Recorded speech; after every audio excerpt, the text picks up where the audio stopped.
Welcome to Adapted, the show where we discuss adaptations of various forms. My name is Tom, and with me is Pat. Heinrich Pontoppidan was born in 1857 in Denmark. The son of a strict Lutheran clergyman, Pontoppidan rebelled and moved to Copenhagen in 1873 to study engineering. He broke from that profession fairly early on and became a school teacher and freelance writer until around the 1880s when he was able to make his living from writing solely. His initial short stories, collected in 1883 and 1887 as Village Pictures and From the Huts, described farmers in less than glowing terms, breaking from what a lot of other Norse writers were doing at that time, celebrating farmers, celebrating the common people. Apparently, he was not that interested in celebrating the common people. Yeah, give it time. We'll get back to those pretty Yeah. bad. Plenty of them will be getting back to the land. Back to the land. Yeah, it's not over yet, though I think it's a little more compromised now. But soon after he completed his thematic trilogy, which was The Promised Land between 1891 and 95, Lucky Per between 1898 and 1904, and The Kingdom of the Dead 1912 to 1916. These were all published serially. These books sought to look at Denmark from religion to political to social issues, and he used his trilogy to critique Denmark liberals as well. His last book, Man's Heaven, from 1927, was his critique of World War I and materialism. And it's kind of interesting. He was initially the sort of hero to the left in his early days, but when he started to critique the progressive modern material world, later in his career, he started to become a hero to the right in a little. He started Yeah, becoming. that's gonna be, I think, a major theme. Is gonna be a really interesting topic is what exactly does this guy think about different issues? I'm not surprised on that. Yeah, so he becomes this kind of odd figure who, depending on what time period he's in, he's celebrated by different people. His personal life was pretty tumultuous. He married, had some kids, divorced, married again, and was widowed. He had to support two families with his money, and so he was kind of constantly under strain with that. Few of his works were translated into English. He had a few of them translated in the 1890s, but his major works basically remain untouched. Few of his works were translated. There was a few translated in the 1890s, but we didn't really see Pontoppidan in English until 2009, when we have here a Scandinavian translator, Naomi Leibowitz, who kind of just stumbled upon the book. She had some Scandinavian language skills, read it, and did a translation of it. And Leibowitz was actually part of that Washington University crew that included William H. Gass and Stanley Elkin. She actually appears as a character in a Stanley Elkin novel, so she apparently had quite a career of her own. But she just kind of translated on a whim. As far as I can tell, she just thought it was interesting and did it. But it was an academic book. It was published in an academic press. And then later, another author came along and translated it. An actual Dane came along and translated it, and that was Paul Larkin. And Larkin knew the book because in the Danish Navy, apparently they have a very good library on board the ships, and so he got a lot of Pontoppidan, read him there, and he then translated it. At which point, Everyman Library, a bigger publisher, picked up Leibowitz's publication, and they published it again in 2019. A few other books have been translated of his and published within the last 15 years, as well as the movie, which came out in 2018, based off of the Larson translation more than the Leibowitz translation. And so currently in English-speaking countries, Pontoppidan is having a little bit of a revival at the moment. This seems to be entirely accidental that he is, but I he's don't con think it is actually. I mean, Oh, really? at least not based on the content of this book. I think Mhm. there's a reason well, we can get into it in a bit. I think there's a reason he was not being read for a while, and I think there's a reason he's come back. Okay, fair enough. The initial book, Lucky Pair, was published in 8 volumes between 1898 and 1904. Pontoppidan revised it and published it in 3 parts, then revised it and published it in 2 parts. And the 2 part version is the one most likely to be reprinted today, though the version we read was the 8 part version. He kept editing the book for over 20 years. This seemed to be the thing that he was most invested in. We should say that the book was a big hit when it first came out, and it was thrown around critical circles. George Lucas, the great critic, used Lucky Purr as a major example in his 1916 book, Theory of the Novel. And he covered that book there. He covered the epic, and Lucky Purr was the modern epic that he compared to the Homeric epic to show the differences between the past and the present.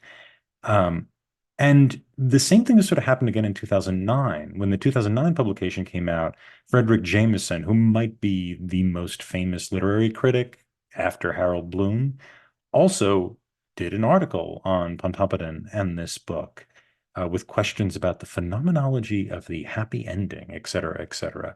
But this thing has like passed around critical circles and is becoming popular for that reason. In 1916, the Nobel Prize Committee voted a split between the Danish historian Jakob Knudsen and Carl Kirlup, who were two countrymen. But the Academy disagreed with that decision, and instead they awarded the prize to Heidenstam, who we covered last week. With the death of Knudsen in 1917, the path was open for Kirlup, but people seem to really love Pontoppidan, and so Kirlup and Pontoppidan split the award because Pontoppidan seemed to be like an appropriate replacement for Knudsen. They were from the same country, they covered the same materials, sort of, and the committee paired them and gave them the award. Apparently, it was Lucky Purr that was the decisive publication. That's what made them decide this is the guy who deserves the Nobel Prize. I will say, outside of the Norse countries, this was a very, very unpopular award this year, awarding it to two Danes. I mean, that's clearly like the, national nepotism, but at the same time, well, this one actually probably deserves it. This is a good one, yeah. It probably deserves it. The awards speech sort of mentions how this is again a great writer who really describes the people and the heart of the people and all that stuff, but they don't really get into the idealism. That seems to Which be is probably, I mean, this is not an idealistic it's not novel. an idealistic novel at all. So this that seems to be slipping away.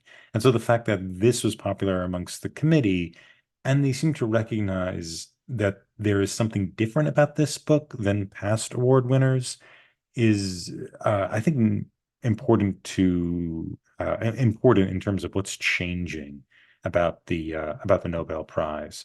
I will say, Gillerup, Carl Gillerup, the other Nobel Prize winner of that year, has kind of fallen out. See, one of the poet Nobody, dudes we just he's one didn't of the even bother. poet Yeah. dudes. Yeah. He is considered entirely forgotten. And so this poor man, we're not going to cover him, audience. You We're skipped really a few. sorry. There's a few that I would actually like to get back to. Like maybe when we do a retrospective of this season, because this is our last one for the season. If we do a retrospective, there's a few I would actually like to get back to that we The skipped. Roman historian Yeah, I from really want to go back to him, 1902. Theodore Yeah, Mommsen. He's mentioned in this Momsen. one. Did you notice that? I He gets think a so. throw out. Yeah, I think he gets. I'm mixing up who because I just read the story of yesterday, the Stefan Zweig book, and there's so many Nobel Prize winners World of mentioned in Yesterday. that World book. of Yesterday. World of Yesterday, yeah, I love Stefan Zweig. He's going yeah, to be one of our should have won the Nobel prizes, he will be. I love Stefan Zweig. And we will at the end of this episode cover what we're doing for the second half of this season, which should be very exciting. But he's no Theodore. Mommsen gets a throw out when Purr goes to Rome. He's sort of he says I've never read any history, and Oh he wants to yes. read a history of Rome, and he says I got Mommsen's Mhm. history of Rome. Yes. So Yeah, I he forgot about reads that. Mommsen's history of Rome, Mhm. and I actually would really like to read Mhm. that. That's going to be on my bucket list of To books to read. read. Hmm. Unfortunately, I've tried to find copies Copies of of the it. 9 volumes or whatever of it, and there's like two copies on eBay, and it's like $900. I'm like, It's right on now. Audible. I But I found don't it want to. I on. want to read it. Like Yeah, I I want to know. read it. So it's like I'm Um, sure there's someone's got a copy. Someone's sat someone's there and read it somewhere for a has. year out loud. But I want to read the actual book. But so Momsen gets a throw. But there's a lot of, as we mentioned, there's a lot of authors during this early part that are forgettable. So we've lost another one. Our other 1917 co-laureate. Yeah, yeah. I mean, there's some we probably should have skipped over, but Now if the whole point was to get if get they're. all I of mean, them, we yeah, skipped mostly the poets. We skipped a couple of the poets. We skipped like Sully Prudhomme, who we can't even find. I found one poem by him. If he'd written enough, we might have done it. Or like even Mommsen. I would have loved to have read Mommsen's work, but there's no movies of it. There's no yeah, adaptations. and So we it's skipped the ones where incredibly there was no. long. Yeah. Yeah, and as long as there's an adaptation of it, we kind of did them. Mhm. But we even did one where there wasn't an adaptation when we got, when we Slipped got to right Jean through it. Christoph. Yeah. Um, But anyway, with but this book, I would say this is probably the best one we've read in this first season. Home in yeah, the I mean. World is close. I really liked Home in the I World. would put Kim too. I think And Kim is a great. Kim, I think the three of them, I think behind them is Quid Vadis. Cool about us, yeah. Yeah, I would say behind that is what is everything else in last place I behind. mean, Uh, what's it called? Phantom Carriage, the Phantom movie. Carriage is fine as a You know, book, or as the as a book, it was soul shall fine. carry it away, or whatever Yeah, the those hell the the book. dead shall carry it away, the soul shall bear witness, or the dead Yeah, shall Thy shall carry bear it. Yeah, witness. thou shalt bear witness. The Phantom Carriage. We're going with the Phantom Phantom Carriage, Carriage. whatever the heck that book Yeah. was actually called. But there are three, I would say, of the things we have read this season. There are three that legitimately deserve to be great, and I would say that's Kim, The Home in the World, and this. They're great, and this probably is the best book. This is probably the best book. This is the only book I think that we could qualify as experimental, which is a term I don't love, but it I think I would define it as breaking with previous forms. I don't think the other books necessarily do that. Kim is the most playful with its form, but it's following a pretty It's standard following a pretty picaresque. standard, yeah. It's a Yeah. pretty standard Mhm. picaresque. It's a pretty Yeah. standard adventure story. I mean, it has a lot more depth to it, but it's not. It's in the same vein as Treasure Island. It's not that far from the form of Treasure Island. It's a far better book, but it's the same form. Yeah. And also with Home in the World is a It's sort of narratively personal experimental. I narrative. would Yeah, say that's a narratively it experimental. feels close to stream of consciousness, even though it's not going over that line entirely or not using those possibilities to the nth But I don't degree. know other novels from before that period. I can't think of any that have multiple narrators swapping their perspectives on scenes before Home in the Yeah. World. I Yeah, I can't think of suppose one. so. I Yeah. can't think of one that does it. I'm sure there are, but I can't think of a good novel prior to when was that book written? 1907, 15 1908? Was something. it a little Yeah. later than that? I thought it was a I little. thought it was post Nobel Oh, you're right. Prize. It's after he won the Nobel Prize. You're right. He Mm, writes that book of poetry, and then he writes Home in the World after he mm, won the Nobel Prize. So yeah. yeah, I would say I can't think of a book. There are plays that kind of are experimental during this time period. I can't think of a novel prior to 1915 that's doing that quite that. I'm sure there are, but I can't think of one off the top of my head. So I would still call and again, I think this is why these are great books. Home in the World is playing with narrative structure. Um, but it's just playing with it. It's not, I don't think it's not consciously trying to be experimental or throw out ways of thinking or things like that. All of the ones we've read so far are fundamentally what we would probably call conservative. They are not rejecting many existing forms or existing modes of thinking or ways of looking at the world. This one is fairly radical. It is. And it's also radical along the lines of the epic. It's an Yeah. epic book. It's close to 600 pages. It covers the entirety of a life. Now, Jean-Christophe Don't was also an don't try to epic. read it in like 4 days before a before a podcast. You'll be up very late. for Mhm. many days in a row. Yeah. Or so Pat guesses. No, Or no person so one would guess if you read guesses. only 200 pages of it in the 2 weeks beforehand and then read 400 pages of it in like 4 days. Yeah. You will be up Yeah. late. You will be up late. But this is, yeah, this is different also because even though Jean-Christophe is an epic, it isn't how to say this nicely. It isn't It isn't epic in it's epic in its length, but it's not epic in its scope. It's epic in its no, it's epic in its narrative scope and its length. It is not modern epic. Modern epics branch through many different philosophical mhm. It's not philosophically themes. epic, right? It's Yeah, not you Jean-Christophe, you kind of get what he is, what he's going to do, what he's going to be. He gets humbled and has some sort of different opinions on art, but you don't even really get his opinions on art so much. They seem to be I wouldn't say well, they're kind of incidental, right? You just have to know he's changing. you have to know that yeah, it doesn't matter what he thinks. He Mhm, just yeah. thinks that things should be different than they are. Mhm, And yeah. that's, whatever, it's the what are you rebelling against? What do you got? Yeah, like it's that kind of feel to it. It's kind of a juvenile Mhm. rebellion. He's Well, not actually taking a stance other than rejecting what exists. yeah, and that's not Is to that from Rebel Without a say Cause? Is that Rebel Without a Cause? no, that's the wild one. That's with Oh, okay. Brando. Yeah, Brando's on the yeah, yeah, yeah, yeah. motorcycle. Yeah, yeah, yeah. I couldn't remember which one it was. Yeah. But yeah, I would say that's true. And there's a lot of interesting writing and lovely writing in Jean-Christophe. I, But I wrote down many passages from it. There are mhm, really great passages in it. I want to finish it. I will finish it at some point. I just burned out on it, but I yeah, will it's finish it at easy to some point. burn out. I Yeah. will finish it at some point. There's some lovely writing, some really great Mhm, ideas in Jean Christophe, but it's not great. mhm. This is this seems to be a somewhat unrecognized masterpiece. Yeah, And I'm agreeing with that. I would say I would say it's up there with maybe it's not quite as good as Dostoevsky's Best, but it could be in the conversation with Hmm. Dostoevsky. It could be on the conversation with Flaubert. It I could would be in the put it in a conversation conversation with Joyce. with Like I think Joyce. Yeah.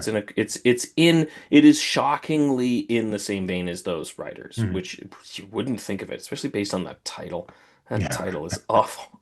Well, actually, that's a good segue because I did some research on the Terrible title. title. It It's isn't so though stupid. because I'm it's a pun. I figured it is. I figured it was something like Even Steven, or No, something. well, it is and it isn't. So the word lucky in Dutch means both It's not Dutch. Danish, excuse me. In Danish, means both like happy and lucky. It means a sort of like happiness. But not only that, in the 1870s, Hans Christian Andersen published a book called Lucky Peer, Peer, Um, and it's a fairy tale about a man named Peer who dies after reaching the very pinnacle of professional success. And so got it. this This is is the a exact opposite. Yeah. this is a middle finger to Hans Christian Andersen, the great author of that country. I assumed it was a language joke I didn't get. As I said, I assumed it was something closer to like Even Steven. Like if we had a book called Even Steven, I would, and they, I would know sort of like I'd be like, yeah, well, it rhymes and it's a phrase that people use. So if you had a book about somebody named Even Steven and people call, I'd be like, oh yeah, that's a phrase we use. I get the reference. I assumed it was something like that. So it's not quite like that, but it is a language slash cultural barrier. It's an illusion. I Yeah, mean, it's an part of it, illusion. I guess yeah, it's an Mhm. illusion to something in a language and a culture that we don't know. Yeah, and it's we don't need to know it other than the No, word licky means or lick Lykke in Danish just means something like it doesn't mean quite lucky. It just also means um happy fortunate. Yeah, and fortunate. fortunate. Yeah. Hence the title The Fortunate Man, which was the Larkin translation, which sort of makes sense for an international audience that probably isn't familiar with the 1870 novels of Hans Christian Andersen. nor quite But get. even Fortunate Man is just a stupid It name. doesn't really, yeah, it's It kind just of, it sounds it's so dull, but it's a bad name. It's an untranslatable apparently, Mhm. which fine, whatever. I got it. Yeah, I could accept that as being mm. just a problem with translation.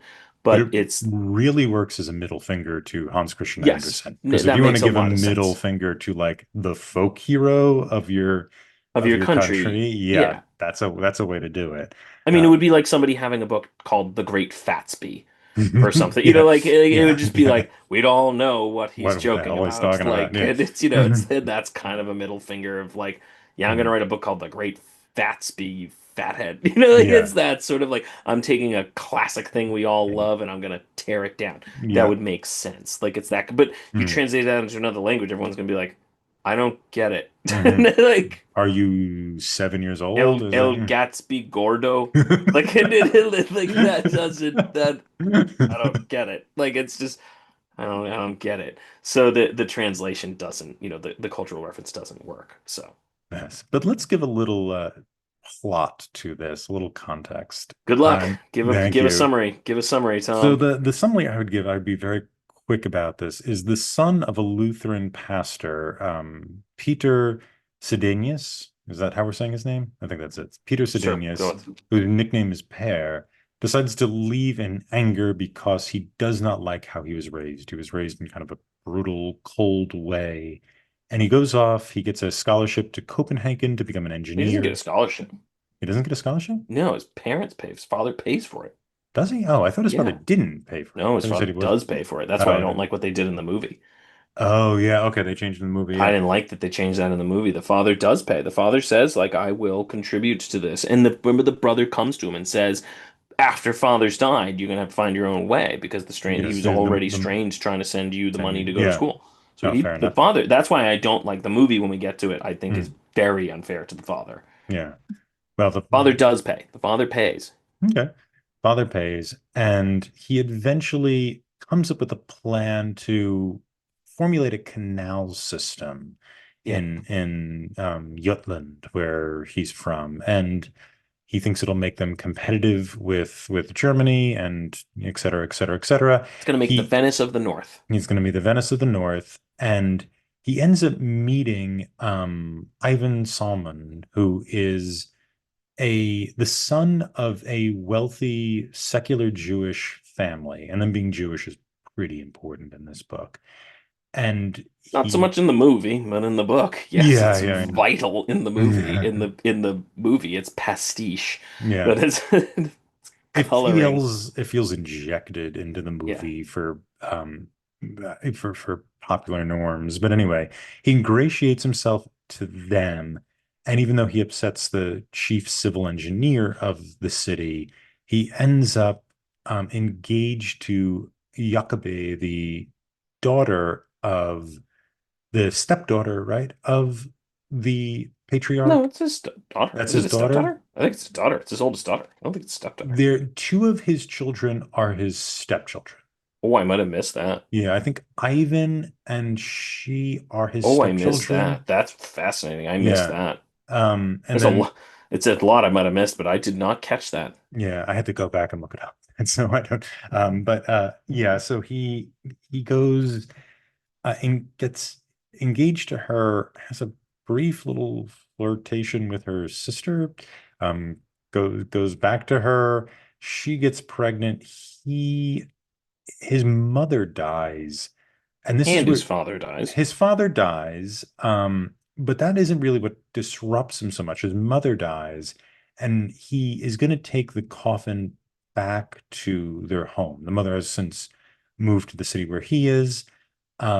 He has been having trouble getting his project done. He's rejected Jacobi. He's decided to break up with her, even though he doesn't know she's now pregnant. This actually inspires the civil engineer who hates him to give him audience because he broke with the Jews, as the engineer says. Um, Bit anti-Semitic. We should just kind of set that. yeah, well, the culture there seems to be pretty anti-Semitic. I don't I think would I say know. the novel is somewhat anti-Semitic Mm, too, though it's sympathetic, but it still has some. mhm. It is still anti-Semitic, I would argue, but it's certainly a sympathetic. It's sympathetic. We can get into it probably, but Yeah. Yeah, we can I would wonder about that just because of how it ends, how her story ends. Um, yeah. I think Okay. he's just so because Maybe. I think if you it's might be right. No, anti-Semitic, I it's think you're also right. No, anti-Christian. I will be, yeah, that's what I was going to say. I think you're actually right because I was going to say that's the characters in the novel are frequently anti-Semitic. I actually don't think that the novel itself is by the end. I thought this novel goes in a wildly, wildly different direction than I thought it was going to go.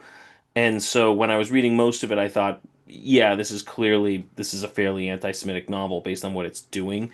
It's sort of being kind, but it sort of dismisses it.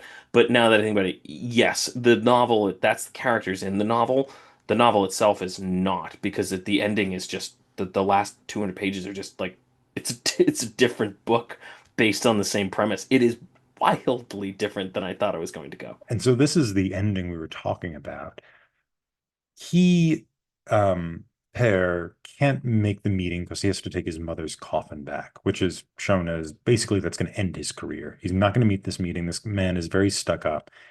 He goes back with his mother, contemplates suicide on the boat that's holding her coffin, then has a conversion experience where he's like sucked back into, not sucked back in, but has a sort of like a kind of religious Yes, he has a come to experience. Jesus moment. He He has a has a come to come to Jesus Jesus moment. moment. He meets the pastor who is friendly to the family there. And the pastor is very different from his father. The pastor is a sort of a bit of a rationalist, but also the things that seem to appeal to Per is he's like, listen to the birds, listen to Yeah, nature. You can see God. he's like a secular Christian. Yeah, he's more of like a what we call now like a liberal Christian, Yeah. right? Yeah, That he's yeah, a liberal Christian. Yeah. mhm, That would be what we would call him now. yeah, which means not politically liberal, but more like you shouldn't worry We about all will them. come to God how we all mean to come to Mhm. him. And if you come to him through the birds, then go to the birds. Like it's that sort of, It's less and we'll dogmatic. yes, there is yeah. Mhm. Yeah, it's less dogmatic and it's less worried about you believing in the fact of the certain facts in the Bible, Yeah. right? Um, this works for him really well. He ends up marrying her daughter, marrying his His daughter. daughter. He breaks off with I thought it was Jacoby. I'm gonna go. We're gonna pronounce the names wrong because we don't audience. We don't speak Danish. Mhm. So I we're know going we to say the should. names. I know we should. I know Mhm. this is this, but yeah, I don't. So I Completely was saying inappropriate. We haven't learned Danish yet. yeah, I've been Yeah. saying Jacoby. So anyway, yeah. So he breaks it off with Jacoby. Even he doesn't know that she's pregnant, so he breaks off the engagement and he announces his engagement to yeah the pastor's daughter, Ingmar? Inger. Inger? Okay. Inger. And then many years pass and he has a number of children with really strange names. And he starts to have some tensions with his father-in-law. They begin to see Christianity differently. His ideas get stolen back in Copenhagen, and other people seem to be start taking credit for it and start having advances in their career. He does work around the area, sort of engineering work to make some extra money. And then he starts getting just more and more depressed or alienated, eventually decides he can't be with his family anymore, tells his wife that when visiting Copenhagen, he cheated on her, though it's not true at He all. did not. Yeah. And then he just wanders off into the landscape and gets a house and lives as a hermit, writing all day, and has a sort of not a in-person reunion with Jacoby or Jakob, or whatever we want to call her. He writes her a letter and dies and leaves a small bit of money, sort of moderate amount of money, I got the I impression think it's of. suggested to be far more money than his position would have suggested he should Mm, have. But he was living as a hermit. He basically was, they say he was making 2,000 kroner a year, and that was a mm, pretty small amount of money. But he just didn't spend it, so he died with like over 10,000 mm. kroner. So it's like, 5 times the salary of a moderately well-paid individual. So call him, call it $300,000 or something, something like which is like, oh, that's a that's reasonably large surprising. size of money that he died with that. Yeah, if there was some guy who was just living out in a shack in the woods, he was just had And $300,000 thousand and he was, dollars would be like, oh. that's a shock. Like, I'm shocked he had that. Like that's impressive. And he ends up leaving the money to Jacobi or Jacobi, Jacobi, whatever you want to call it. Whatever. Yeah, he leaves it to her because she has started a school for people that is a non-religious school for orphans. And so he's left that to her, and it ends with her talking to the brother about her getting the money and him saying, "Oh, you must have regretted that time," and her saying, "Oh no, it's extremely fortunate I spent time with her." And then, oh, actually, there's the ending after that is it's somebody in the village ends up taking his diaries and It's leaving. just such a brilliant little bit of alienating writing. Like it's like that's I love writing that does that, that like takes a where the audience sort of, because basically it's like they, the local people don't know who he is, and they're like, and the ending just literally goes, they went to the local man died, the local engineer died, and the people went to his hut to clean it out, and it's that sort of thing where you're going, oh, it's Per.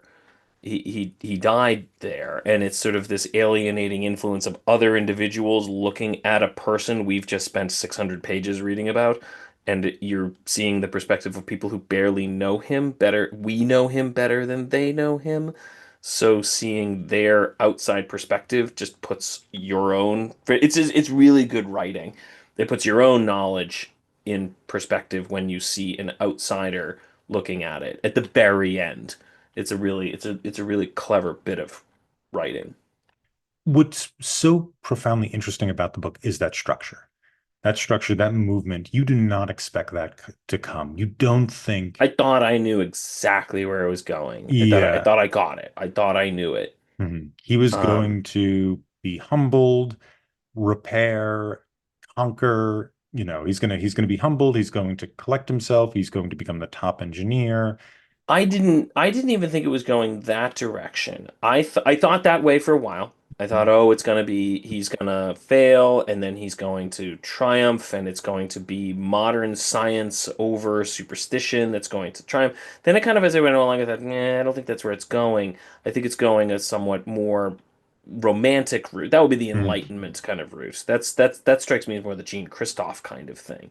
Then I thought, oh no, it's going sort of more the Dickens kind of thing where no, he realizes that actually love is at home and he should focus on his home life and he's going to abandon Mhm. all of these grandiose ideas that he had in order to raise a family and sort of have like a prosaic, boring life, but having a prosaic, boring life lived well because he is so considered will actually be more of a triumph. That's what I thought. And then I thought, oh, that's where it's going. And then it sort of came to this I don't this sort of wildly individualistic take on just total rejection of all of that. It's nothing. It's none of those. It's just it's an ending where I went, "Oh gosh, not where I thought Mhm. this was going." And you go back and this is why it's a really well written novel is because you kind of go back and you go, oh, a lot. This was being prepped for a while. This Mhm. is not. This isn't coming out of left field. This is the value of foreshadowing. Mhm. This has been set up since the very beginning that this is where this was going, but it's really intelligently done so that you think you're picking up the breadcrumbs he's leaving. I guess is that a Hans Christian Andersen one? I think that is Hansel and Yeah. Gretel is. We're picking up the breadcrumbs that he's Yeah. leaving, and yet it turns out like no, you didn't get it at all. Mhm. Go back and rethink everything that you read about this guy. It's all different. It's all the light gets changed Mhm. on everything he did in the last 100 pages. Mhm. Yeah. Yeah. And even more so in the like, I never expected the return to Christianity. I thought he was done with that completely. Yeah, I thought that was a total. I thought this was like a James Joycean kind of thing. I Mhm. thought this was this is like oh this is just Simon. This is just Stephen Dedalus with a he's an engineer and not a poet. Like that's all Mhm. this is. It's just it's Stephen Dedalus. But I went, and I thought, well, if you were to go through novels and say, well, Ulysses is better. If you're going to pick one, pick Mhm. Ulysses. Don't pick this one. This is just the same thing. It's just an engineer instead of an artist. Go with the better book. Nope, that was Okay. wrong. Like, Yeah. oh gosh, got that totally wrong. And again, then you're thinking, oh, this is sort of a Dostoevsky novel. Well, you're probably better off just read Mhm. Brothers Karamazov or read Crime and Punishment. Mhm. That's sort of what happens in Crime and Punishment. Like, okay, yeah, read those. You'll get the same idea, but a much better book. And then we went, nope, that's not what happens either. Mhm. It's totally different. I don't know of any book that does this. No, because it's not just he returns to Christ or something like that. First of all, his religious attitude isn't I wouldn't say it's a complete 180 at first, because we'll just say how anti-Christian he is. There's one scene in the book where he pulls out a revolver and Yeah, shoots the a crucifix crucifix. and Yeah, in goes like, Switzerland. "Welcome to the modern age." Yeah, That's what he says. So it's just like I can imagine reading this in the 1890s in a fairly conservative country, and your hero is shooting a crucifix. Um, that's that's gotta not have gone over very well. And so you think, okay, this is a complete yeah, that's what I rejection. assumed. Yeah. And it also initially the feeling you get with his rejection of his parents and his family is that romantic hero, that Yeah. romantic individual hero, that kind of Goethean type hero Yeah, I was who's gonna say it's Faustian. He sort of has yeah, a like Goethe's Faust, not well, Marlowe's Faust. yeah, exactly. And if you don't know the difference between Marlowe's Faust and Goethe's Faust, read Goethe's Faust. Goethe's Faust is not Marlowe's Faust. Mhm. Goethe's It's Faust is a hero for what he does, not yeah. a Mhm. He when looks to take the power of the devil to enlighten the world. Like he yeah. wants to save the world at Faust. And while you get that somewhat from Pear, and the only way you can do that as a romantic hero is be the individual who rejects all convention, because through your genius, you can revise the world, right? In a Yeah, certain way. I thought it was going to be which this is what I thought Jean Christophe was going to do. And I guess Jean Christophe does a little bit. Is I thought it was going to be like Wiedekind's Spring Awakening, not the musical Spring Awakening, which most people probably know.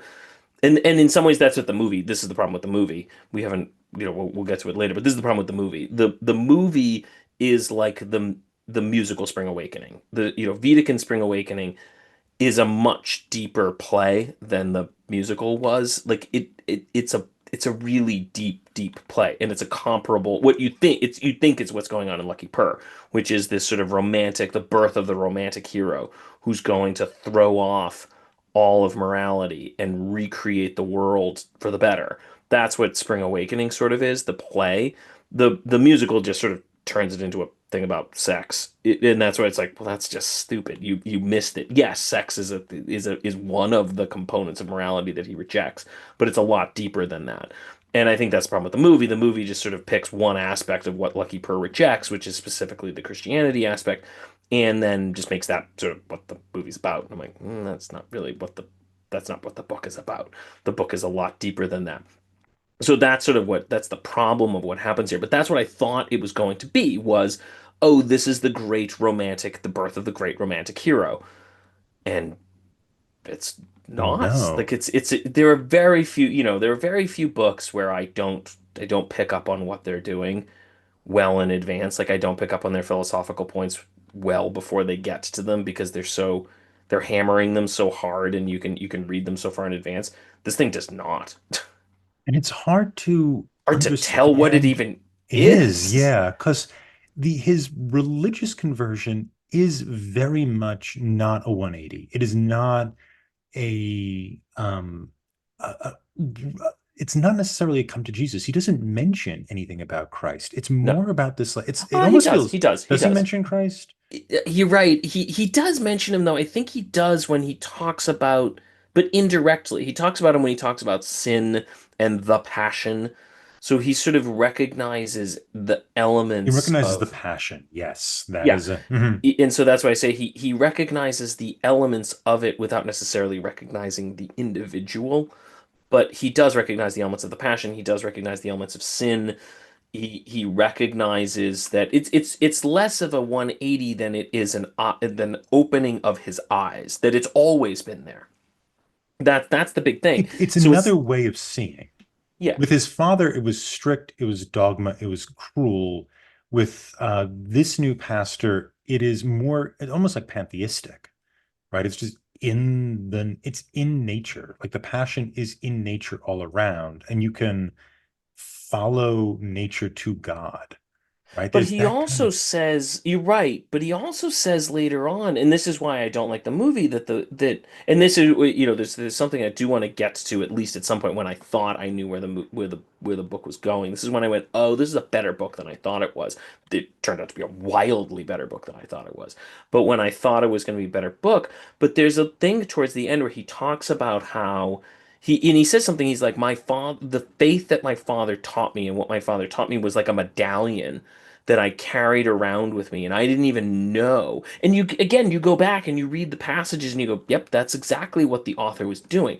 That he says it was like a medallion, and at certain moments when I was about to just completely just collapse myself into sin and degradation, that my father's teaching actually just made me so disgusted I walk away. And you go back to a number of points in the novel where you didn't you read it in that light and you go, that actually is what's going on here, but the author wrote it in a different way at the time, that you could read it a different way when you first read it, but you read it a different way when you have that information.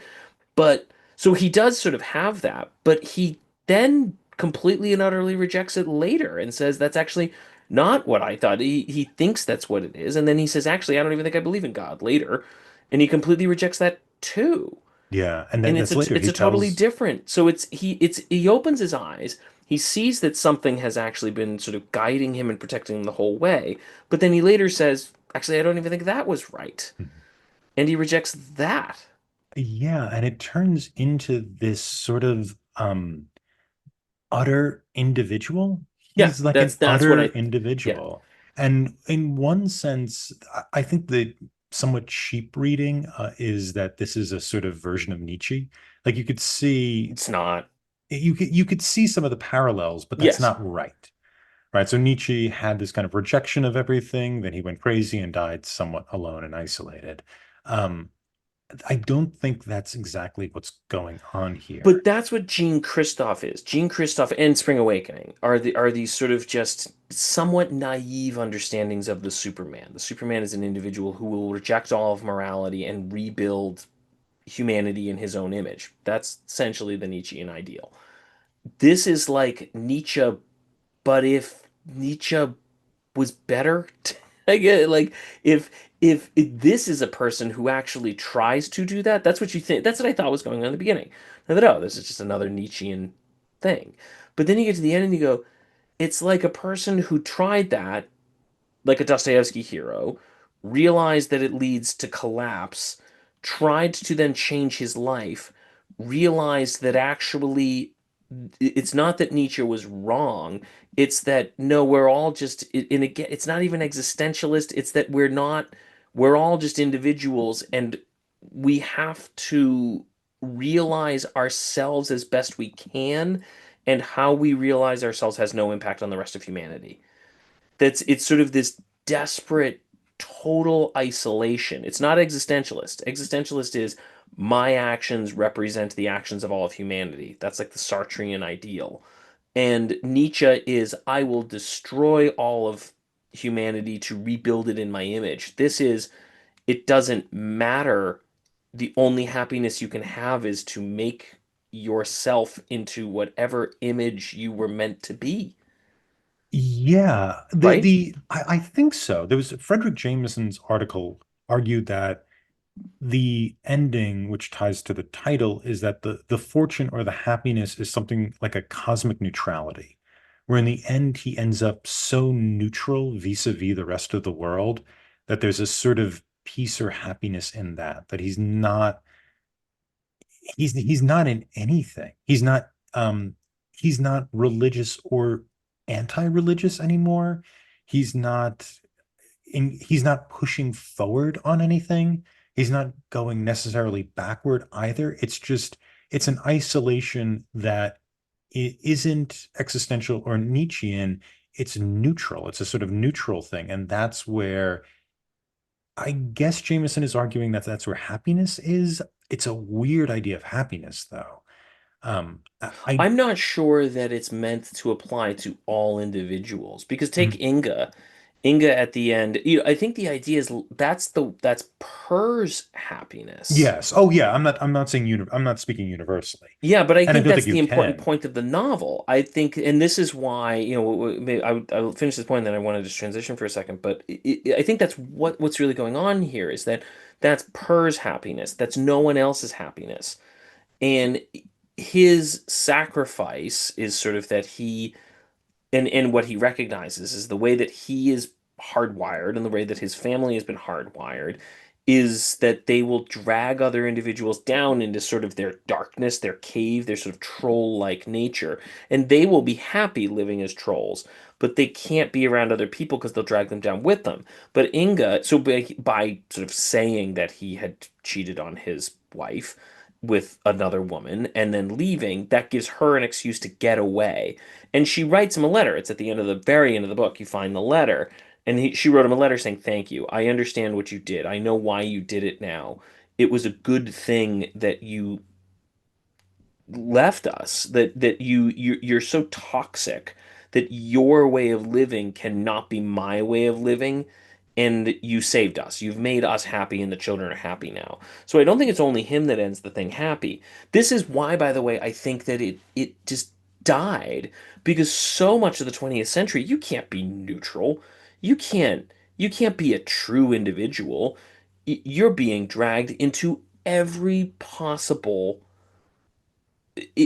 sort of ideal, and whether you're Nazi or communist or whatever it happens to be, you have to pick a side, and you're just going to be dragged in every single direction. So when this thing comes out, I think that's what's going. I think it wins because of World War One. They're seeing the sort of toxicity of that of people picking just radical sides and warring, and this thing seems to just be saying, like, stop, just everybody go and find a hovel and crawl into a hole under a rock and figure your own self out. That's what this thing seems to be saying, and that's not what's going to happen in the 20s. The 20s in America are wildly exuberant. The 30s are going to be just tragic, and you're just going to have sort of different systems just warring with one another, whether you're Ayn Rand or Lenin or whatever.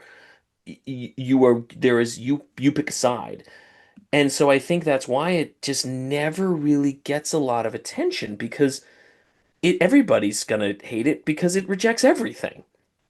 But I think that's why in the last 10 years, 15 years, I mean, you said it sort of feels like a random one. I think it's totally fits the time. No one People are picking sides, and they're violently picking sides, but other people are going, I don't want to do this.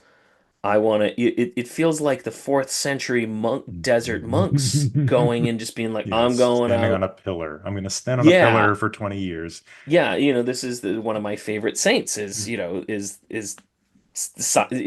the Stylite. He sits on a pillar for 20 years. That's what essentially what Purr does, and that's what they were doing at that in the late in the essentially late fourth, early fifth century. That's what they were doing. They just said, we're going to the desert, we're going to pillars, we're rejecting all of this. I think that's what Purr is suggesting, and that's, I think, becoming an ideal that people are more and Yeah. more interested in.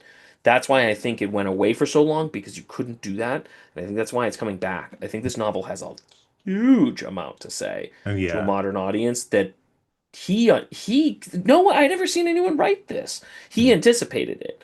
Mhm. No one else that I've seen from this time period sort of quite got this point. Yeah. And it's a rejection of everything that not everybody can do, right? It ultimately it's a rejection of everything, but I don't think there's anybody in this book who could follow Per down. Probably the closest is that second pastor Yeah, that who second pastor, commits. I love that character. That character is so good. And we should Really say good. there's another pastor who is living in Jutland when There's one other, by the way. Go ahead, but finish him. Yeah. okay. So there's this pastor, and he has a wife who he doesn't quite seem to connect with, but he has these kind of odd heretical things he says about that, basically it's kind of like you have to question. He's always questioning Christianity, he's Yeah. questioning his religion, but he never talks about it in his church. He always makes the most conventional sermons, like boring conventional sermons ever. But if you talk to him in person, you see who he really is, which He is has the he has the great line, that the great one that I remember him mentioning. He's got a lot of great lines. That character's a great, great, great, great character. But one of the things he says is, well, if the road to hell is paved with good intentions, the road to heaven must be paved with bad intentions, because you keep trying to do bad things and you sink yourself deeper and deeper and deeper into degradation, and that's how you actually realize how bad you are, and then you recognize the need for salvation and you raise yourself up. He's like, that's how I think heaven works. That's a wildly weird idea, but that's what this guy does. He just has Yeah. these sort of bizarro interpretations of how Mhm. he thinks the it's world it's kind works. of Kierkegaardian, right? It's this Yeah. idea of like you have to doubt to get there, Yeah. right? And You which is a you huge ultimately have to risk. make a leap of faith, but in Mhm. order to make a leap of faith, you have to doubt. You Mhm. can't make a leap of faith without doubting. Yeah, what Christianity is, it's effectively for Kierkegaard, anyway, it's effectively like constant wrestling, and then eventually you make that leap. Yeah. This character eventually isn't able Doesn't. to. He Yeah. doesn't. He ends up committing suicide, which is really, really interesting. That he doesn't. That the priest can't make this leap of faith. The other one, by the way, is the guy that gives him the money at the very beginning. The one that he goes to his house, where he's sort of like, it's this sort of man that he meets who's sort of sad. It's a really sad scene. And he meets this guy. It's very early on in the book, and he meets this guy, and the guy is clearly depressed and invites Purr over to have a drink, and they're kind of hanging out. And Purr originally, firstly, is sort of envious of him, and then he realized like, oh no, his house is kind of the glass is cracked on his bookcases, and his things are dusty, and it's actually not as nice as I thought. And then Purr leaves, and the guy kills himself right after Purr leaves, and leaves his money to Purr. Oh Um, yeah, yeah, yeah, yeah. that guy, I think that guy is that's the Is he a foreshadowing. pastor? No, he's not a pastor, Oh, but I oh, mean. when I said a second pastor. No, no, no, but I mean, you said it's the only character who seems to come close to understanding what Purr did. Like Oh, oh, to oh, sort of oh, I'm sorry. operating in the same mindset as Mm, Purr. yeah. I think that guy does as well. That's the earliest. We don't get much of it. We Hmm. don't get a ton of it, but that's the foreshadowing, and Yeah. that's the first 50 pages. That's right. Yeah, that. This is why when you go and say, "Oh, a lot of stuff that happened earlier on, you got to reread because it's totally different once you know how it ends." And so I think that guy isn't a pastor clearly, but I just meant more he's the other one who sort of kind of gets what Purr's ultimate approach will be, and he also kills himself. So the other two individuals throughout the book that have a somewhat similar idea and conception both kill themselves. Yeah. And we And also learn her Go ahead. doesn't, and we Pert actually learn doesn't, but he kind of does. he kind of does. He buries himself in the farthest northern place he can find. And he also knows he's dying of cancer, so that might be Yeah, probably why. Because he keeps a revolver by his bed, and apparently but he never that's uses he it. never uses it. Yeah, but yeah, but that character is weird. This is a tangent, but he leaves him all of his money, and then his sister is like gonna adopt him and make him a baron. Baron, yeah. And Because then she thinks it's that the his guy who son. killed himself was his illegitimate father. Mhm. Yeah. Yeah. And so she's like, okay, we'll make him. But then he goes to Rome and meets up with her there. And she's like She's out of her mind. batshit. She's batshit. Yeah. She's completely insane, Yeah. which is great. It's I love it. What a good character. it's so but I mean, this book is just littered with these like little characters who are But like that's why I that. think it's a good Wes Anderson film, by the way, Mm. because it's just full of these characters. I'm like, this person's insane. Like Yeah. when they're, Mm. you think they're normal, and then they sit down with the conversation. The uncle in the house, Mhm. the uncle Oh that yeah. lives in Jacoby's house, and Mm. you just sort of like, oh yeah, he's just kind of like testing them out, and then you're like, oh no, the man's out of his Mhm. mind. Like this is great. Yeah, her sister, who's like a nymphomaniac, who Seems that way, yeah. yeah, who has like an open marriage and she has an affair with her twice, I think. I think he like leaves her goes to, or at least they have a flirtation, a heavy flirtation at first. Then when he's engaged or close to being engaged to her sister, she pulls him back in, which is just done. It's cut out of the movie. But yeah, it's a really fascinating and strange book. But you're right. I guess that's true. That guy kills himself in the beginning, and that's the foreshadowing. Yeah. That's where her is going. That's why none of it feels like a cheat. Mhm. When they make it's a bait and switch. The novel ends so differently than you think it's going to end, but it's not a bait and switch. Like it's you get to the end and go, this has been there. Like my favorite. This is when I realized I was like, oh, I thought originally, I'm like, darn it, it's just another Gene Christoph. But I just love the opening sequence when he goes out. So this is Per as a little kid. I love him as a little kid, and he sneaks out of his house. He sneaks out of his parents' house, like climbs out his window onto the roof, and he goes sledding. He's borrowed money to buy a sled, which again is sort of like reminiscent. He's going to do stuff like this. And he and his friends climb up to the top of the hill and they ride these sleds down for miles. It sounds like. And he stops at one point and like picks up a local peasant girl and is like riding down with her in the sled and like all that. And I'm like, the idea of a bunch of kids sitting there in the Danish snow at 2 in the morning riding sleds down among fir trees and like that. I'm like, I love it. Like I love this idea of life. It's just such a good vignette. And yet, if you really go back and read the passage, you kind of go, this is kind of foreshadowing a lot of the stuff that's going to happen. So when this switch happens and you get this, it's not nihilistic, it's not existential, it's not Christian, it's It's not, I think it's just pure individual. yeah, it's pure individual, which again, I think is why it appeals to a modern audience Mhm. that it's just it's so different.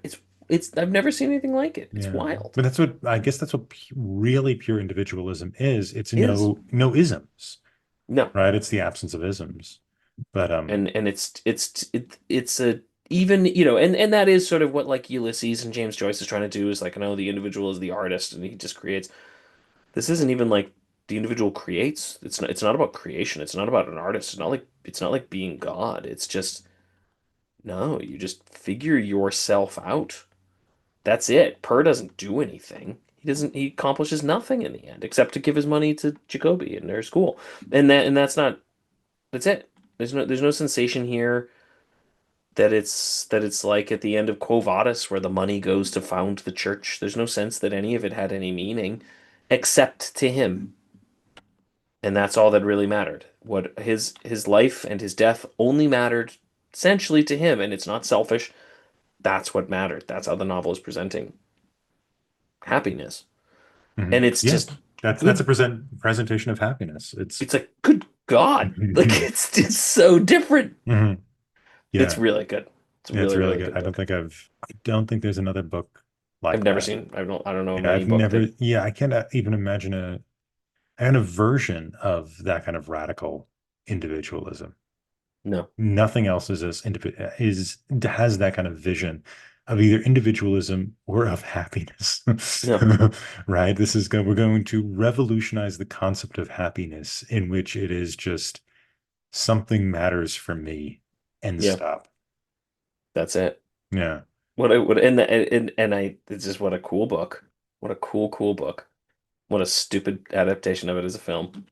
So moving on to the To adaptation, go to the movie, which misses all of this, all of it. it was made by Billy August, who is famous for he won an Oscar in the 80s for one of his movies.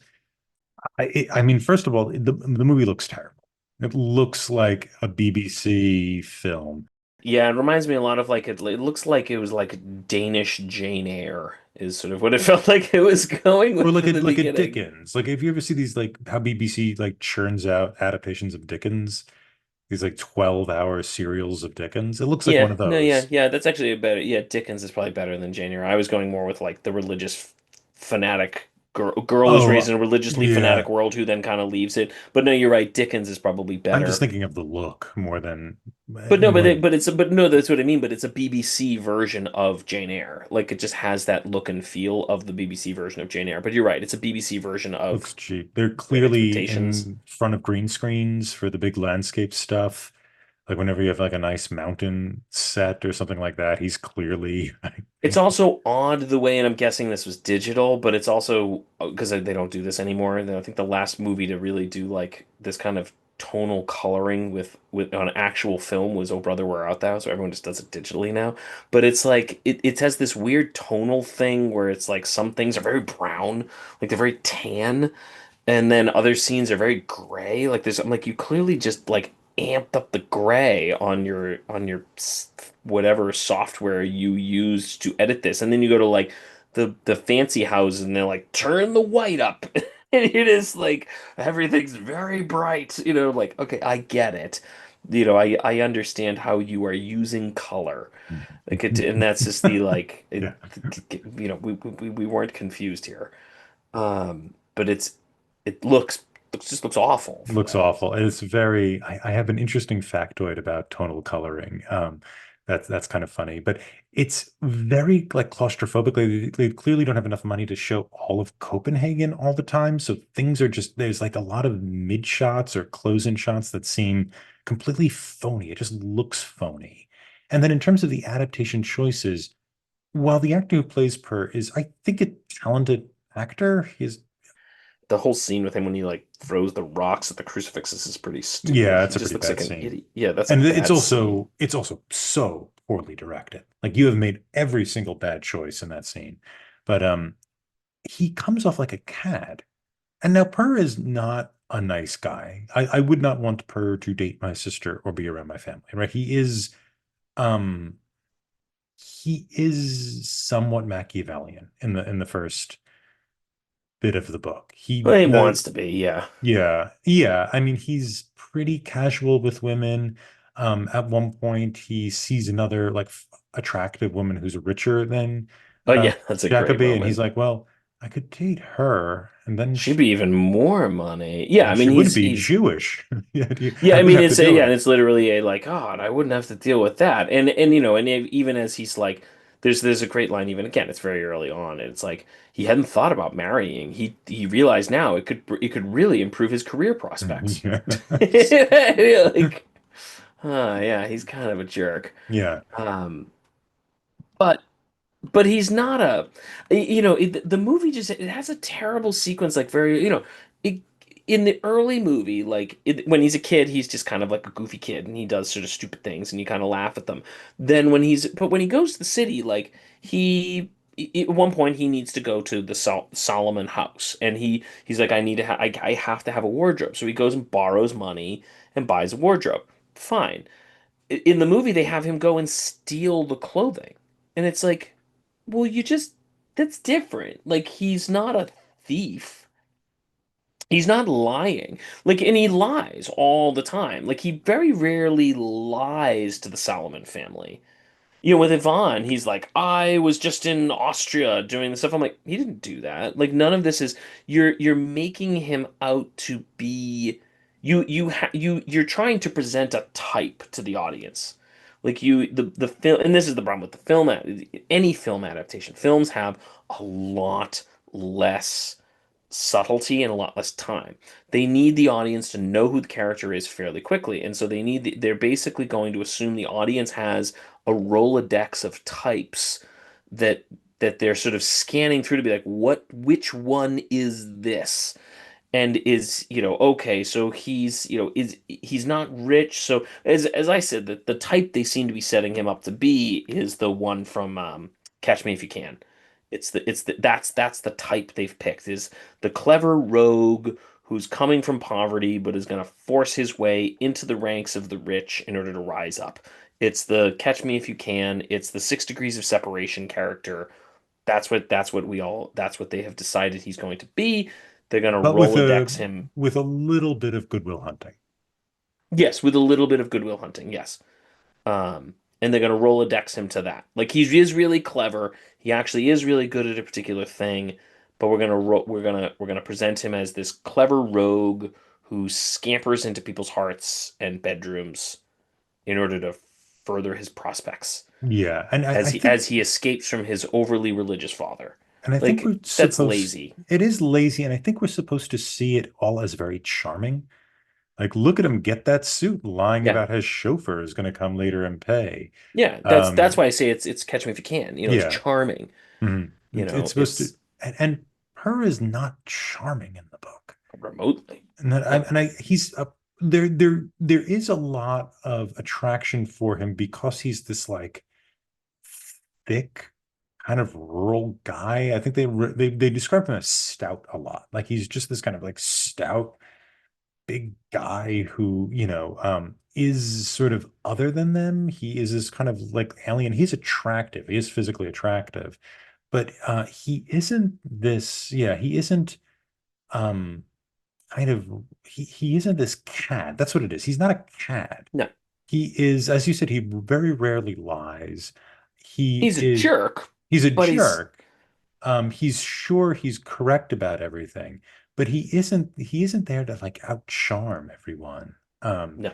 and he doesn't know how to handle certain social situations. Like he does, they actually do kind of touch on this in the movie, but they fumble it a bit, which is like when he goes to the Salmons, he drinks a little too much, and they're Yeah. a little, concerned about that. And he Um, stands up at one point and starts talking at the dinner table, and everyone's like, "Oh, you shouldn't be standing at the dinner with table," the weird thing with the horse, where he runs next to the horse which is in the in the book.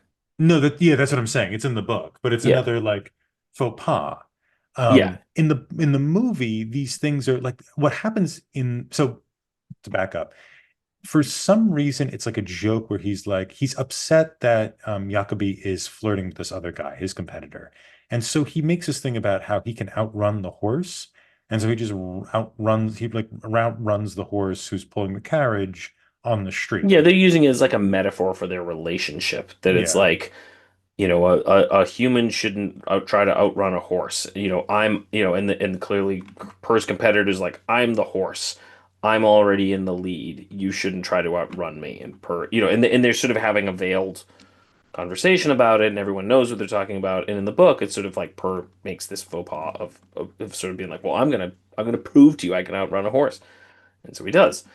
Um, and that's in the movie. It's It in the is a scene. movie, but it's this like it ends in this like steamy romantic kiss after he's back and he's sweaty and he sweeps her into his arms. It's really weird. It really doesn't, it's part of this trying to romanticize him in a certain way. And in the book, those moments aren't particularly romantic. They're kind of you know, awkward and sort of alien. It gets his character wrong, I think, there again. But the real kind of um the stuff they really miss is that transition. I mean, it's in the movie, but the kind of religious transition, um, you don't get any of it at all. Like you don't you he goes through the steps, you see the scenes, but you don't really know why in the movie he's kind of making that conversion. The biggest problem with it, and this was when I originally was reading the book, and I thought, oh, I think I know where this is going. Like I thought, oh, it's going down the sort of Joycean, like I'm going to be the Uber man who's going to recreate the world and engineering, yada yada yada. And I thought, oh, this is when I thought, oh, maybe it's a bit different than I thought it was going to be. It's a really great moment when in the book his father is dying, and he goes back to be at his father's deathbed, right? So he's actually there when his father dies. And his father can't speak anymore, so there's no opportunity for them to speak and have a reconciliation that everyone wants to happen. He's too late for that, but he gets to be there for his father's death. And then he's there for the funeral. But what he kind of this is where again he has this strong pull towards Christianity at this moment because he realizes that his father just died well. The only other death he's really seen to this point was like a guy that he knew in his, the sort of like the captain or whatever it was, like a sailor who just is like a regular dude and just dies of cancer essentially and dies in torment and screaming to death like Ivan Illich or something. And he compares that with his own father's death, who dies essentially the same death, but dies with great dignity and with prayers and songs and his family around him. And there's sort of this sense of that's what my father was doing his whole life. My father was preparing to die well, and he did. That's sort of, and I thought, well, that's a very honest appreciation for it, this Christian faith. That's what it's about. It's about dying well. And then I thought this is what the book is about, is it's about, well, I don't want to die well, I want to live well. I'm going to reject that way of living for my way of living. Not what it is, but I thought that's what it was going to be. But there is a strong sense of, oh, of Per sort of getting it, being like, I get it. I see what this appeal is. And that's what it kind of keeps going throughout the book. That's not there in the movie. They don't even let him be there for either his mother or his father's death. They cut it all out. They never they and all they show of the father is him at the very beginning slapping his son in the face and then leaving and giving him nothing and literally saying, I will give you nothing. That's why I said at the beginning when we were talking about it, it is important that the father in the book does actually fund his son's education in the city. He tries his best to get him on the path that his son has chosen, even if it's not the path that he wants for himself. His father is a difficult father, but it's hard to call him necessarily a bad father. Whereas the movie's just like, nah, he's a douche. He disinherits his son and slaps him in the face and sends him off. And it's just like, and then he just dies on his own. Like there's no sense that they're going to give this guy the father, any dignity, any opportunity to present his case. So when Per converts later, it's just it's like, why? Like we've seen nothing. The book has spent 75 out of 60 pages, and these are not small pages. They spent a significant chunk of the book making sure we see what the family actually is like and putting all of the things we don't like about them in a different light. But the movie just is like, nah, Jesus sucks. That's like it's basically what the movie is trying to do. And that's why I'm just like, yeah, this is like Spring Awakening picking sex. It's like Spring Awakening picked the musical picked sex out of the play because it sold and it made sense for it to sell. And this thing was like, we're just gonna we're just gonna be like, Jesus is the Christianity warps people. And that's what this is about. I'm like, I mean, that's kind of in the book, but that's not the point of the book. No, no, that's how Pear sees it. That's how he sees Christianity. That's how he wants to see his father that way. He's Yeah, desperate to see his father that way, but there's all of not a lot, but there's much evidence that things are more complicated than yeah. that. He is desperate to distance himself from his father. And even in the end, there is a sort of idea that, and he says this, that he's becoming his father, His that he father, couldn't yeah. avoid it, and that's why he has to give up Well, he's becoming his his father in a different way. His father was that way because of Christianity and just sort of dragged all individuals into his sort of cave with him, and that was the way he did it. Per has a different cave, but it's a it's cave that still a he's cave. dragging him into. That's how all these people are. Yeah. They drag people into caves. That's what the Cididians, that's their last name. Side, yeah, that's The what they name we do. read for many, many pages that I I don't think remember it's what it is. Sidinius. That's what the Sidiniuses do. They drag people in, and it doesn't really matter if it's Christianity that is the vehicle or the filter of their expression. I guess an expression doesn't have a filter, but it's the means of their expression. They're going to drag people. It's the means by which they affect Mhm. their, Trollness. yeah, their trollness. That's what the Sidenius is. Sidenius is how I was pronouncing it as I read it.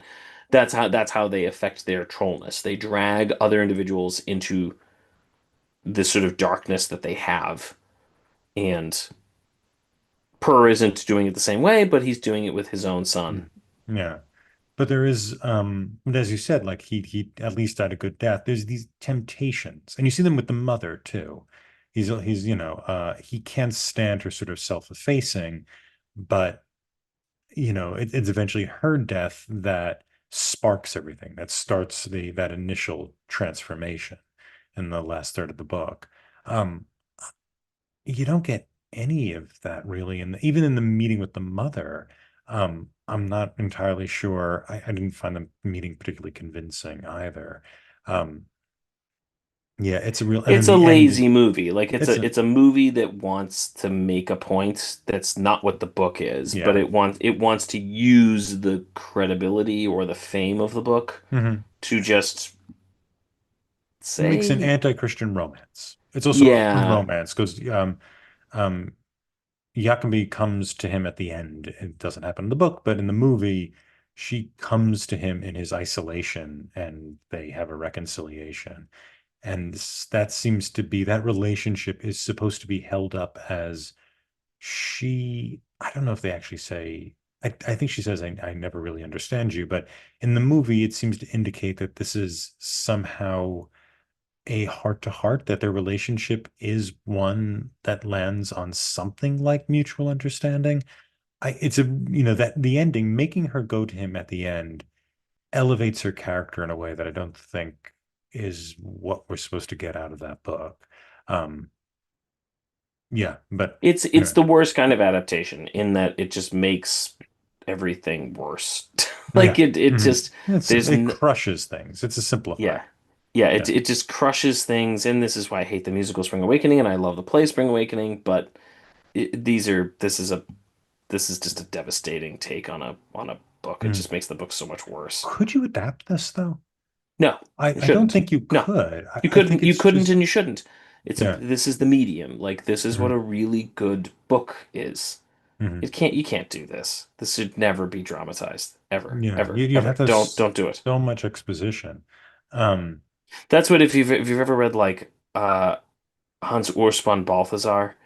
yes. And he sort of has this idea that when something is really beautiful, Mhm, it exists in its totality as like a mhm, perfect thing. And if you take something out or you change it or you alter it or you put it into a different medium, you break it. This I think is like that. It's like Ulysses. Ulysses mhm. is you can't adapt Ulysses. Somebody You just did, and then yeah, but you break it and you yeah, destroy it doesn't and work. it's stupid. It's a Mhm, bad idea. mhm. Kim, you can adapt, Yeah, it's a and narrative. it's fine, it's a Mhm. narrative, I don't think they did a good job. Home in the World, you can adapt. And actually, they're both very good. I don't think the adaptation of Kim is that great, but you No, the one we could. watched isn't, but you could. I'm not Yeah, saying you couldn't. You could Phantom easily Carriage make it. improves with Yeah, the The Phantom adaptation. Carriage is one that improves actually with its adaptation. It's better as a film than it was as a book. But this is one where don't touch this. Don't Could touch it. you adapt these ideas into a movie? This kind of like transformation, this sort of isolation, this sort of new idea of what happiness Not is. into a 2 hour movie. No. This is an incredibly long thing, and you can't take this is again, this is why this is a really brilliant novel. I would love to go back through this and see if there are things I could remove and not break it. It probably are, maybe, but it would be hard. It would be hard to find scenes or sequences or things that I could go, well, we could edit this out. It's a 600-page book, and yet I'm not convinced there are things I could remove without breaking it. And it's sinning. Ulysses is a comparable achievement. Like I don't I couldn't go back through that and take things out of that without breaking it. And I don't think you can take things out of this without breaking it. You can't make a movie out of this. I don't think you can make a movie that makes this point. You would I, have to ca- do I a radically different type of genre or style. Yeah, and I don't know that you And I could don't do know how it you would, yeah, because you can't do absurdity because that misses it. because this isn't absurd. It's not This absurd. is And in wildly logical. This is ultimately I go, this is a rejection of both the Enlightenment and the Romantic movements. And maybe that's what modernism is. It is just a total rejection of both of those movements, and I don't know of anything that's ever done it. I don't know of anything that's done it. um, I mean, I think there's rejections of them, but they're not at the level of Not the individual. simultaneous. Yeah, I suppose so. I suppose, I mean, because I think of like like something like The Wasteland, right? Which is certainly a rejection of the Enlightenment. I think that's a rejection of the Enlightenment and the Romantic period because he's referencing works from I both of guess those that's true. That's periods. fair. Fair, fair, But fair it's enough. You're it's a right. You're right. social rejection. It's not an individual rejection. And it's also um this is a pre-World War One book. So he's not rejecting it in the face of global catastrophe. He's rejecting it as an individual, right? As an individual who hasn't experienced tragedy. It's not a, I mean, it's his mother's death. Our mother's died. That's part of it. That's it. Yeah, yeah. It's part of life. I mean, it's sad, but it's not tragic. It's what's supposed to happen. So it's not a tragedy that affects him, unless you want to just say his condition of personhood, his condition of individualism happens to be tragic. But for him, recognizing that individuality is, I guess we could roughly say, comic or happy, but it's a sort of happiness that no one else can perceive. And so I think this kind of rejection of the romantic, it's odd. It's a rejection of romanticism that uses individualism to reject romanticism. Romanticism always rejects everything on the basis of individualism. These This people this rejection. rejects Yeah, romanticism on the basis of individualism, individualism. which you Yeah, can't do unless you have a unique person, right? This is not, you can't do this on the social because this doesn't extend beyond Per himself. Unless you just write another radically interesting character, which eventually then they stop becoming interesting because there's more of them. Um, Maybe that's it. yeah. No, I think you're right. Actually, it's a good take.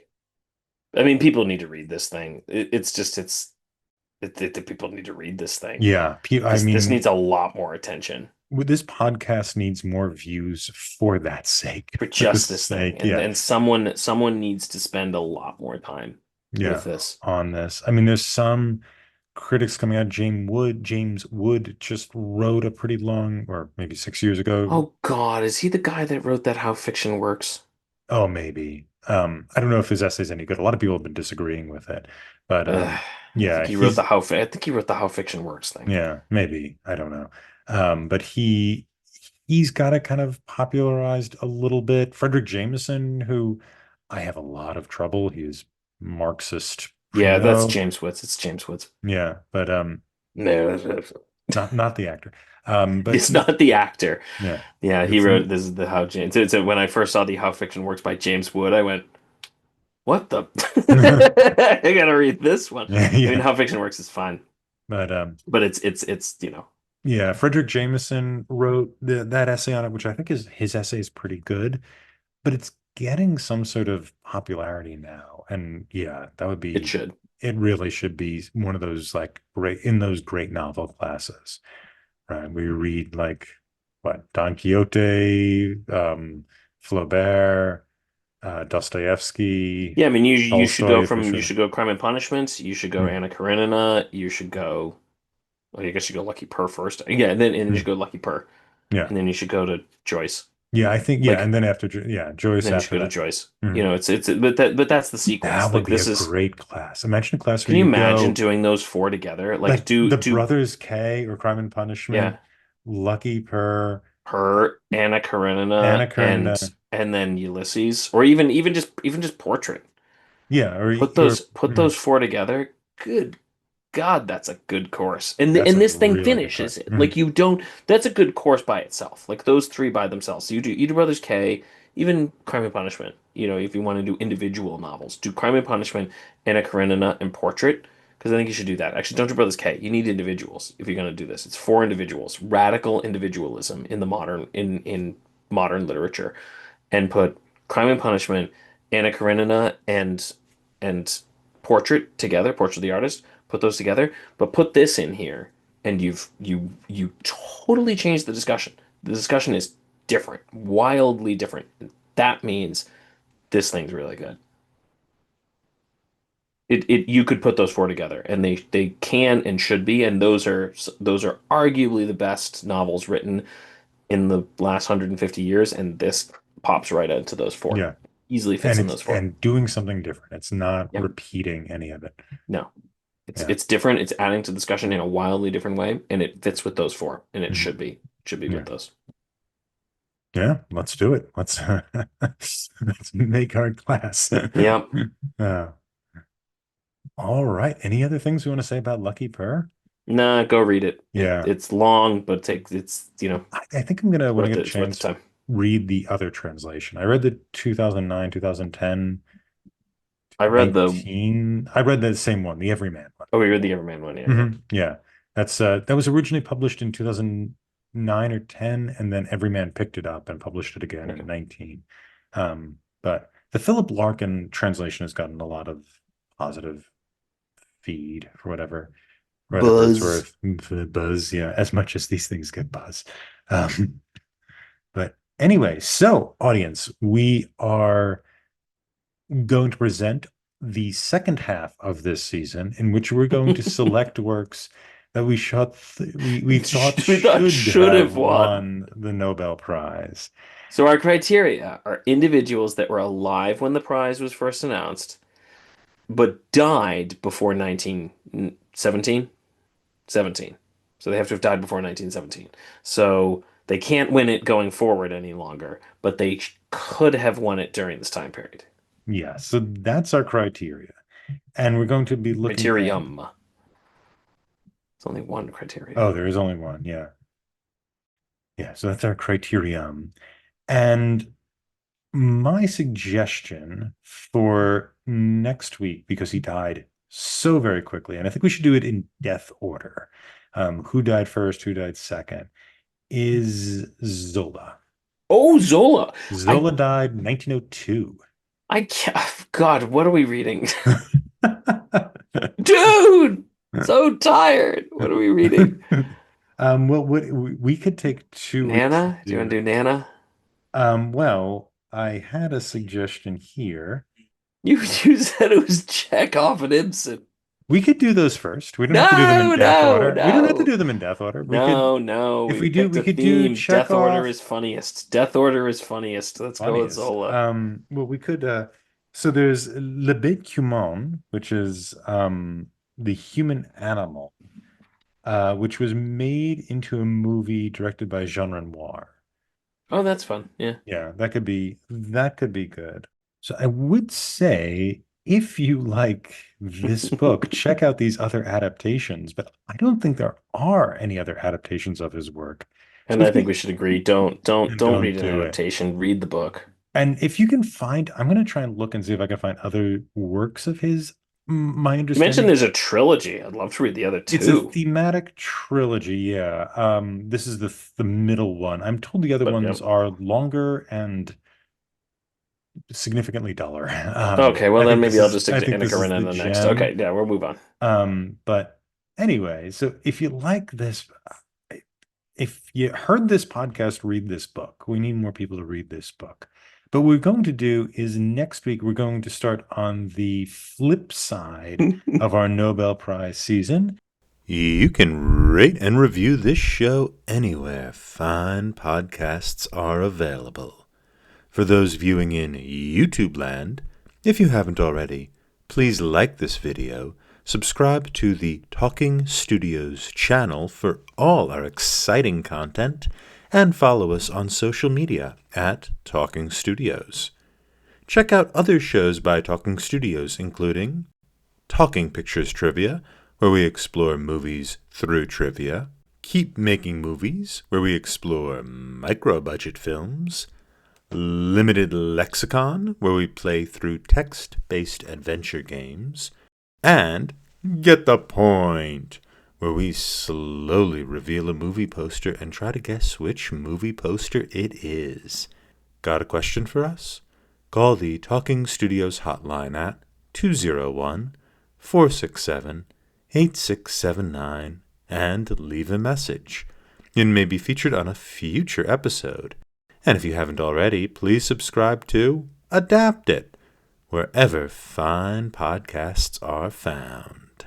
Join us next week when we read Zola's Teresa Ricane and the South Korean horror adaptation of it, Thirst, from 2009. See you then. Wow, Talking Studios.